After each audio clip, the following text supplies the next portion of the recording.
Change মানে উক্তি পরিবর্তন। ঠিক আছে, আমাদের ক্লাস 9 এর লেসন 1 এ গ্রামার পোরশন হিসেবে গ্রামারের অংশ হিসেবে কি আছে? ন্যারেশন চেঞ্জ আছে। তাহলে আমরা আজকের ক্লাসে ন্যারেশন চেঞ্জ করব, করেছি আমরা, আবার আমি বুঝিয়ে দিচ্ছি। এখানে একটা বাক্য আছে কি? এটা সেন্ডে রাম কি?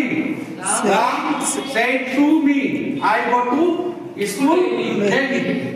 রাম এখানে speaker, said to the reporting verb, মিটা অবজেক্ট, ইনভার্টেড কমার মধ্যে যা আছে পুরোটাই ডাইরেক্ট স্পিচ। ওকে, আমরা যখন ডাইরেক্ট থেকে ইনভার্ট করব তখন আমরা কি করব? আগে বলেছিলাম, আরেকবার বলছি, স্পিকার কখনো চেঞ্জ হয় না। রামটা রামে লিখবো। রিপোর্টিং ভার্ব চেঞ্জ হয়। রিপোর্টিং ভার্ব চেঞ্জ হয় ডাইরেক্ট স্পিচ অনুসারে। ওকে, এখানে ডাইরেক্ট স্পিচ কি আছে? I go to school daily, আমি প্রতিদিন বিদ্যালয়ে যাই। কি বাক্য এটা? সাধারণ বাক্য, অ্যাসার্টিভ সেন্টেন্স। অ্যাসার্টিভ সেন্টেন্স থাকলে ডাইরেক্ট স্পিচ যদি অ্যাসার্টিভ সেন্টেন্স হয় সেই টুটা হবে টোল্ড।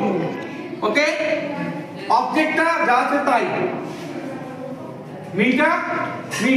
এবার এই কমাটা আর এই কমাটা তুলে দিতে গেলে একটা লিঙ্কার লাগবে। এখানে লিঙ্কার, এই লিঙ্কারটা বসবে ডাইরেক্ট স্পিচ অনুসারে। অ্যাসার্টিভ সেন্টেন্স বা সাধারণ বাক্য হয় লিঙ্কার হবে দ্যাট। ওকে, এবার থাকলো I go to school daily. এই যে আইটা, এই আইটা কাকে বুঝিয়েছে? Ram said to me, Ram আমাকে বললো। আমি বলতে চাই রাম, আমি বলতে চাই রাম।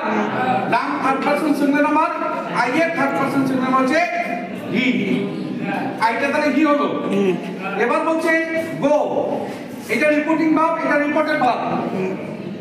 রিপোর্টিং ভার্ব যদি পাস্ট টেন্সে থাকে, রিপোর্টেড ভার্বটাও পাস্ট টেন্স হবে। গো এর পাস্ট টেন্স কি? ওয়েন। গো এর পাস্ট টেন্স কি? ওয়েন। এই যে ওয়েন, গো এর পাস্ট টেন্স ওয়েন, তারপরে কি হয়? টু স্কুল গে। তাহলে কি হলো? Ram told me that he went to school daily. তাহলে